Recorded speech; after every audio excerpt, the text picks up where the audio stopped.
Welcome है किसी इस वीडियो के अंदर हम बात करेंगे हीप और स्टैक के बारे में, मोस्टली हीप के बारे में। और ये जो टॉपिक है ना बहुत ही ओवर रेटेड है, कि इसको समझना या मतलब ये बड़ा कॉम्प्लिकेटेड है, लेकिन है नहीं, बहुत ही इजी और सिंपल सी ये चीज़ है। और इस वीडियो के अंदर हम कोशिश करेंगे कि उसको एज़ क्विकली और एज़ इजी एज़ पॉसिबल उसको समझने की कोशिश करें। तो यहाँ पे कुछ थोड़ा सा अगर आप इसको देखें, तो ये जो इतना पार्ट है ना, ये सारे की सारी जो है आपके पास ये रैम है, काइंड ऑफ ये उसकी आप इलस्ट्रेशन समझ लें। तो ये जो इतना छोटा सा हिस्सा है ना, ये आपका स्टैक होता है। और ये बाकी सारे का सारा यहाँ पे कुछ ड्रॉ है। बाकी ये जो यहाँ पे हमें एक्लिप्स नज़र आ रहा है, एक्लिप्स नहीं एलिप्स नज़र आ रहे हैं, तो इसका मतलब कि ये ऑब्वियसली इससे भी ज़्यादा बड़ी है। तो ये जो है ना, आप इसको समझ लें कि ये पार्ट्स हैं रैम के अंदर ही। मेमोरी जो है ना आपकी, बिल्कुल ये एक्चुअली कोई फ़िज़िकली इस तरह से ये डिवाइड नहीं होया हुआ, इसके अंदर कोई यहाँ पे बैरियर नहीं लगा हुआ, ये इसकी लॉजिकली डिवीजन हुई हुई है। तो जो इतना पार्ट है थोड़ा सा, ये स्टैक है और बाकी सारे का सारा हीप है। और जो हमारा कोड होता है ना, लाइक ये मेन फंक्शन है या कोई भी हम जो भी कोड लिखते हैं वो मेन फंक्शन में होता है। तो ये सारा कुछ जो है ये इस चीज़ को यूज़ कर रहा होता है, यानी कि जो भी वेरिएबल्स अभी तक हमने बनाए हैं वो इस मेमोरी के अंदर इधर ही बनते हैं। लाइक इधर अगर आप ऐसे बना रहे थे ना, ये वाला अभी तक हम ये वाला वेरिएबल बहुत ज़्यादा बनाते आ रहे हैं, तो ये क्योंकि इस तरह से डायरेक्टली इसके अंदर बना है, तो ये एक्चुअली इसी के अंदर मे बी ये एक जो इस तरह की एक पार्ट है वो इसके अंदर ये इसको दे दिया जाए। तो इसके अलावा भी जो भी आप वेरिएबल्स यहाँ पे बनाएंगे उनको एक साथ इस तरह से, उसके बाद आप बनाएंगे तो वो इसके साथ, फिर वो बनाएंगे तो इसके साथ। इसीलिए अगर आप यहाँ पे एक और इसी तरह से बिल्कुल इसके साथ ही बना देते हैं, बाद में आप इनके जो एड्रेसेस हैं उनका अगर आप डिफरेंस देखते हैं ना, तो वो आपको पता चलेगा कि ये तो बिल्कुल साथ साथ है, अनलेस आप डीबग मोड में। डीबग मोड के अंदर आपको वो थोड़ा सा उनके अंदर ना कुछ बाइट्स का डिफरेंस आ जाता है। लेकिन अगर आप इसको वैसे देखेंगे, जो कि इस तरह से भी मैं देख रहा हूँ, तो ये जो है यहाँ पे जो मैं इसको करूँगा तो ये बिल्कुल साथ साथ होंगे। तो अब हम, ये तो हो गया थोड़ा सा स्टैक। अब हम बात करते हैं जो हीप है। हीप भी है जस्ट एक मेमोरी ही, लेकिन ये जो है ना, ये स्टैक बाय द वे ये सिर्फ़ और सिर्फ इस वाला जो हमारा मेन फंक्शन है ना, ये इसको बिलोंग करता है। और बाकी जितनी भी रैम है ना, वो सारे की सारी जो है रैम, वो आपके बाकी प्रोसेसेस को भी प्रोवाइड की जानी होती है, क्योंकि आप एक टाइम पे पता नहीं कितने काम जो हैं वो कर रहे होते हैं अपने कंप्यूटर के साथ, जिसको मल्टीटास्किंग भी कहते हैं। तो बिल्कुल उसी की वजह से जो हीप है इसके अंदर और भी प्रोसेसेस चल रहे होते हैं, और जो अवेलेबल हमारे पास मेमोरी होती है उसको हम कहते हैं फ्री स्टोर। तो फ्री स्टोर जो है ये हमारी वो वाली मेमोरी होती है जो हीप के अंदर होती है, और जो किसी भी प्रोसेस के लिए, मतलब कि वो किसी भी कोई भी प्रोसेस उसको यूज़ नहीं कर रहा होता करंटली, वो फ्री होती है, इसीलिए उसको हम फ्री स्टोर कहते हैं। तो जब भी हमें यहाँ पे डायनामिकली यानी कि ऑन रन टाइम हमें मेमोरी की ज़रूरत पड़ेगी ना, तो हम मेन फंक्शन के अंदर से जो ऑपरेटिंग सिस्टम है, ये जो सेक्शन है सारे का सारा ये ऑपरेटिंग सिस्टम मैनेज कर रहा होता है। ऑब्वियसली ये भी कर तो वही रहा होता है, लेकिन ये हमें दे दिया जाता है दिस मेन फंक्शन को। ये मेन फंक्शन इसको डायरेक्टली इंटरेक्ट कर सकता है, इसको चेंज कर सकता है, जो भी इसने करना हो। लेकिन ये जो चीज़ है ना हीप, इसको आप समझ सकते हैं as a place on rent. English को थोड़ा सा आपने साइड पर रखना है, मैं आपको उर्दू में बताता हूँ ताकि मेरे लिए भी आसानी हो।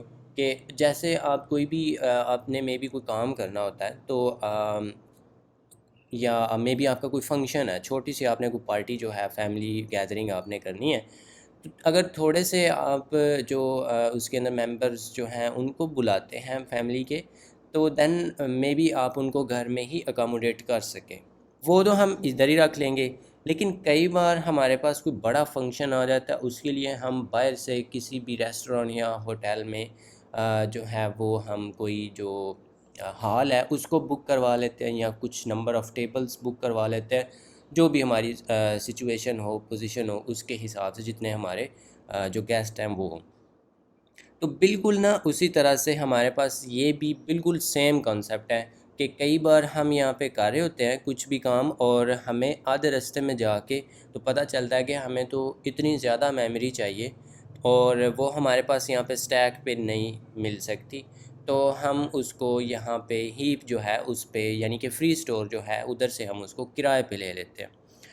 तो किराया जिस तरह से ये घर में होता है ना, घर में जितनी भी जगह है वो सारे का सारी आपकी अपनी है क्योंकि वो आपका घर है, उसमें जिधर जब आप जो चाहें वो आप कर सकते हैं। लेकिन जो हीप है ना, ये क्योंकि हमारी अपनी नहीं है काइंड ऑफ उसी, अगर आप मिसाल के साथ चलें तो इसमें ना थोड़ा से प्रोसेसेस एक्स्ट्रा भी लगते हैं कि जब आप इधर से कोई भी चीज़ करेंगे ना रिक्वेस्ट, तो ऑपरेटिंग सिस्टम सबसे पहले फ्री स्टोर के अंदर जाएगा। ये तो सारे की सारी हीप है, तो आप ऐसे समझ लें कि इतनी जगह जो है ये फ्री स्टोर है, यानी कि ये जो रैम का पार्ट है ये कोई भी करंटली कोई प्रोसेस भी इसको यूज़ नहीं कर रहा, तो ये हमारा फ्री स्टोर हो जाएगा। ऑपरेटिंग सिस्टम इसमें से जितनी भी रिक्वेस्ट हमने की है ना वो उतनी एलोकेट करेगा और फिर उसका जो पॉइंटर है जो फर्स्ट जहाँ से वो स्टार्ट हो रहा है, क्योंकि हम या तो मेमोरी जो है वो एक इंटीजर या एक वेरिएबल की रिक्वेस्ट करेंगे जिस तरह से हम वैसे कर रहे होते हैं, या मे बी हम कोई पूरे का पूरा एरे जो है वो रिक्वेस्ट कर रहे हो, तो एरे के केस में हमारे पास इस तरह से मल्टीपल बाइट्स होंगी। तो उसका जो फर्स्ट जिस तरह से वैसे हम एरे बनाते हैं बिल्कुल सेम ही, इसमें कोई डिफरेंस नहीं है। जैसे हम वैसे एरे बनाते हैं, उसका जो फर्स्ट एलिमेंट है उसकी जो फर्स्ट बाइट है उसका एड्रेस हमें दिया जाता है ना उस एरे के नाम के अंदर, बिल्कुल वैसे ही अगर आप यहाँ पे भी एरे रिक्वेस्ट करते हैं तो उसका जो फर्स्ट स्टार्टिंग बाइट होगी उसका एड्रेस आपको रिटर्न कर दिया जाएगा। इवन इसमें जो डिफरेंस है ना वो सिर्फ ये है कि अगर आप इसमें जस्ट 1 बाइट भी करते हैं ना रिक्वेस्ट, तो उसका भी आपको पॉइंटर ही दिया जाता है। और उसकी रीज़न बिल्कुल यही है कि आपके पास आप खुद यहाँ पे हैं, ये तो स्टैक था ना, ये सारे का सारा आपकी एक्सेस में था, ये जो चीज़ है ये बहुत दूर है, इसके लिए आपको कोई ना कोई ऐसे लिंक चाहिए, कोई पॉइंटर चाहिए उस मेमोरी को एक्सेस करने के लिए, दैट्स वाई। और इसकी कोई रीज़न नहीं है कि वहाँ से पॉइंटर ही क्यों आता है। ये जो है ये क्योंकि हर सारी चीज़ हमारे पास होती है। और इंटरनली अगर स्टैक का जो है वो मैं उतने डिटेल में तो नहीं जाऊँगा, क्योंकि स्टैक जो है ये एक्चुअली इसके अंदर जो स्टैक पॉइंटर है उसके अंदर जस्ट सिंपली और कोई इसमें कॉम्प्लिकेशन है ही नहीं। आप एक इंटीजर 4 बाइट्स का बनाएंगे, वो 4 बाइट्स उसके अंदर इंक्रीमेंट या डेक्रीमेंट जिस तरह से भी इम्प्लीमेंटेशन है उसकी, वो उसना बस वो उसके अंदर चेंज आ जाएगा और इससे ज़्यादा कुछ है ही नहीं।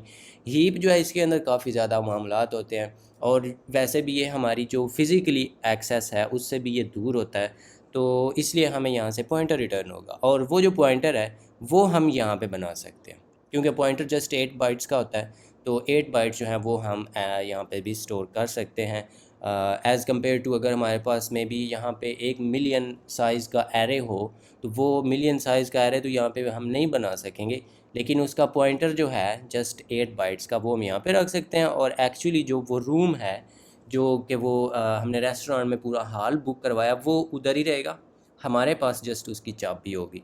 तो ये इसका थोड़ा सा ओवरव्यू, इसका थोड़ा हाई लेवल सा इसका इंट्रोडक्शन आप समझ लें और होपफुली आपको इसकी समझ भी आई होगी।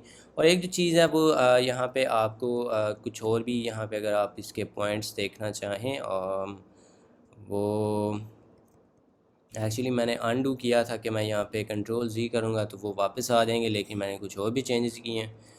तो अब थोड़ा सा इधर ड्रामा देख लेते हैं। Yup, there it is. तो ये मैंने यहाँ पे किया था कि stack is a small area of memory, और यूजुअली ये 2 से 4 बाइट्स MB का होता है, इससे ज़्यादा नहीं होता ये। तो इतना जो है वो हमें एलोकेट किया जाता है जब भी हम एक प्रोसेस जो है वो स्टार्ट करते हैं। ये अब मेन फंक्शन जो है ये एक प्रोसेस है, तो ऑपरेटिंग सिस्टम हमें इतनी जगह जो है वो दे देता है। लेकिन जो हीप है, बाकी जितनी भी रैम है वो हमारी हीप होती है ऑलमोस्ट, क्योंकि इसके वैसे भी थोड़ा सा एक और भी पार्ट होता है कोड सेक्शन, जिसके अंदर एक्चुअली हमारी इसकी बाइनरी जो है वो सेव होती है, लेकिन वो भी बहुत छोटी सी होती है क्योंकि कोड जो है वो जस्ट इंस्ट्रक्शंस होती हैं, तो वो कोई इतना ज़्यादा उसको जगह नहीं चाहिए। इसलिए मैंने बोला कि ऑलमोस्ट सारे की सारी जो भी हमारी बाकी रैम है वो हीप ही होती है। तो हीप जो है वो मैंने आपको यहाँ पे एक और भी चीज़ ये आपको रिवाइज़ एक्चुअली करवा रहा हूँ कि हीप जो है वो एक्चुअली क्योंकि सारे प्रोसेसेस उसको यूज़ कर रहे होते हैं उस रैम को, तो ऑलवेज़ सारे की सारी जो रैम है वो ऑब्वियसली हमारे पास फ्री नहीं होती। तो लेकिन जो कुछ जगह हमारे पास फ्री होती है, जितनी भी वो कुछ, तो मैं वैसे कह रहा हूँ मे बी बहुत ज़्यादा फ्री हो हमारे पास, अगर हमारे पास ज़्यादा रैम है तो काफ़ी ज़्यादा फ्री होगी। वो जो फ्री है हीप के अंदर जगह, उसको हम फ्री स्टोर कहते हैं। और जब भी हम यहाँ से रिक्वेस्ट करेंगे कोई भी हीप एलोकेशन, तो वो डायरेक्टली ऑपरेटिंग सिस्टम को जाएगी। ऑपरेटिंग सिस्टम जो है वो फ्री स्टोर के अंदर जिधर भी है कुछ भी जगह, वो उधर से देखेगा और जितनी हमने रिक्वेस्ट की है अगर उसको उतनी जगह मिल जाती है किसी एक जगह पे, क्योंकि ऑब्वियसली हम कोई एरे या कोई जस्ट वन इंटीजर अगर एक्सेस कर रहे हैं वो तो जस्ट 4 बाइट है, लेकिन अगर हम पूरा एरे रिक्वेस्ट कर रहे हैं वो तो एरे ने तो साथ साथ ही होना होता है। ये तो उसकी मतलब पक्की रूल है, उसका लॉ है। तो वो देखेगा कि जितनी हमने चीज़ रिक्वेस्ट किया क्या उतनी मेमोरी एक जगह पे कंटिन्यूस अवेलेबल है। अगर उसको वो मिल जाती है तो उसका जो पॉइंटर है वो हमें रिटर्न कर दिया जाता है। तो इसलिए हीप जो है उसकी हीप एलोकेशन थोड़ी सी फ्री जो है एक्सपेंसिव भी होती है। एक्सपेंसिव जब भी टर्म हम यूज़ करते हैं ना प्रोग्रामिंग के अंदर, तो उसका मतलब होता है कि परफॉर्मेंस वाइज ये ज़्यादा टाइम टेकिंग है। और ऑब्वियसली ये आप देख भी रहे हैं कि इसके अंदर क्या है, आप एक इंटीजर बनाना चाहते हैं, चलो जी इंटीजर बन गया। इसके अंदर क्या है, आपने इधर ऑपरेटिंग सिस्टम को रिक्वेस्ट और वो सारी जो कहानी मैंने आपको सुनाई है वो इतना लंबा। अब ऑब्वियसली हमें तो वो करने में कोई इतना टाइम नहीं लग रहा होता, लेकिन जब बड़े एलोकेशंस की बात होती है तो उस टाइम पे हमें जो है उसका टाइम वो फील होता है। और उसके बाद जो एक लास्ट चीज़ है जो बहुत ज़्यादा ज़रूरी है, अगर आप इसी मिसाल के साथ भी रहें कि जो अगर आपने हॉल बुक करवाया भी है ना, तो जब आप अपना काम वहाँ से कर लेंगे तो उसकी जो चाबियाँ हैं या जो भी उसकी मतलब चाबी तो मैं जस्ट एक वर्ड यूज़ कर रहा हूँ कि उसकी जो टेम्परेरी ओनरशिप हमने ली हुई थी उसको हमने रिटर्न भी करना होता है टू इट्स एक्चुअल जो ओनर है। तो इस केस में ये जो हीप है ये क्योंकि सारे की सारी ऑपरेटिंग सिस्टम मैनेज कर रहा होता है, तो इसके अंदर जब हम इससे काम हमारा ख़त्म हो जाता है ना, उसके बाद हमने इसको डी एलोकेट भी करना होता है। और ये भी हमारी ज़िम्मेदारी होती है कि हम जो भी मेमोरी जो है जो हमने ली थी ऑपरेटिंग सिस्टम से, जब हमारा उससे काम ख़त्म हो जाए तो उस टाइम पे हम उसको रिटर्न भी कर दें, यानी कि उसको वापस कर दें। स्टैक के अंदर हम क्यों नहीं करते? स्टैक जो है वो क्योंकि ये ऑटोमेटिक होता है, जो ही ये काम इतना इसका ख़त्म होगा ना, इसके अंदर जो कुछ भी था वो सारा कुछ ख़त्म हो जाता है ऑटोमेटिकली। लेकिन ये जो हीप है ये तो इसके अंदर था ही नहीं, ये तो हीप है ही अलग। तो इसको हमें खुद से बता के इसको ख़त्म करवाना पड़ता है। अदरवाइज़ अगर आप इसको नहीं ना करेंगे और आप उसका जो पॉइंटर था, जो एक ही आपके ये ऐसे है कि वो जो चाबी थी एक ही आपके पास ज़रिया था उस हाल को खोलने का, और अगर आप ये इधर उसको पॉइंटर जो है वो उसको आप लूज़ कर देते हैं तो आपके पास यही मतलब है कि आपने उसकी चाबी जो है वही गंवा दी है। तो एक ही वो तरीका था, अब आप उसको डी एलोकेट नहीं कर सकते, आप उसको रिटर्न नहीं कर सकते।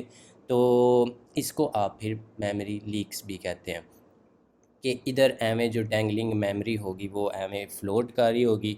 जो ऑपरेटिंग सिस्टम है उसे ये लग रहा होगा कि ये वाले जो भाई साहब जिन्होंने रिक्वेस्ट की थी अभी ये उसको यूज़ कर रहे हैं, क्योंकि इन्होंने एलोकेशन की रिक्वेस्ट तो सेंड की थी, डी एलोकेशन की इन्होंने सेंड ही नहीं की, तो फिर ऑब्वियसली वो यूज़ कर रहे होंगे। लेकिन ऑपरेटिंग सिस्टम भाई को क्या पता कि ये इधर जो ये भाई लोग थे ये है ही इररिस्पॉन्सिबल थे, इन्होंने उसकी चाबी ही नहीं हमें वापस दी। तो ऑपरेटिंग सिस्टम ऐसे समझेगा कि ये इधर अभी भी यूज़ हो रहा है लेकिन वो यूज़ नहीं हो रहा होगा, और इस तरह से आपकी मेमोरी अगर आप इसी तरह से कॉन्स्टेंटली रिक्वेस्ट करते जाते हैं और वापस करते ही नहीं हैं, तो इवेंचुअली ये होगा कि सारे की सारी मेमोरी आप एलोकेट कर देंगे और आप उसको डी एलोकेट नहीं करेंगे, आपकी मेमोरी जो है वो फुल हो जाएगी और आपका सिस्टम भी स्लो हो जाएगा और मे भी क्रैश भी हो जाए। तो इस तरह के जो काम है वो आपने नहीं करने। जब भी आप इसको एलोकेट करेंगे आपने डेफिनेटली इसको डी एलोकेट भी करना है। तो वो जो सिंटैक्स वाइज उसका काम है जो भी चीज़ है वो हम नेक्स्ट वीडियो के अंदर देखेंगे। लेकिन इस वीडियो के अंदर जस्ट मैंने ये आपको बताना था इसका जो कॉन्सेप्ट है, और होपफुली आपको इसकी समझ आ गई होगी क्योंकि ये बहुत ही सिंपल सा है। सो ये होता है stack and heap in C++।